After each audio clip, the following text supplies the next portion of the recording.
कौन के दम पते छत बारे हमरा बारे में न जाना तारे कारे अरे बेटा जान ले कौन के दम पते छत बारे हमरा बारे में न जाना तारे कारे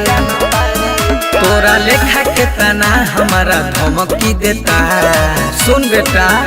अरे कुछो नहीं करे पाई मंत्री नेता हम हई रंगदार चौहान के बेटा अरे कुछो नहीं करे पाई मंत्री नेता हम हई रंगदार चौहान के बेटा चौहान के बेटा चौहान के बेटा कुछो नहीं करे पाई मंत्री नेता चौहान के बेटा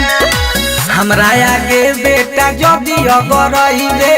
लागता रे तेहू जान से जइबे अरे बेटा हीरो मत बन हमरा आगे बेटा जदी अगर रहिबे लागता रे तेहू जान से जइबे देखो पुलिस दरोगा सलामी देता अरे संभल जाइए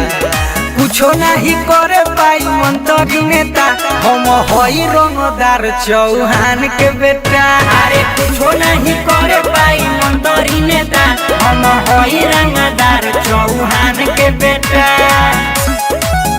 चौहान के बेटा चौहान के बेटा कुछो नहीं करे पाई मंत्री नेता चौहान के बेटा शुरू से हम करिले रंगदारी ले ली हे लडुआ से जाके जनकारी अरे बेटा जो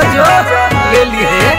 शुरू से हम करिले रंगदारी ले ली हे लडुआ से पूरा जनकारी केहू बनी न कबो चंदन चांद के लेखा सुन बेटा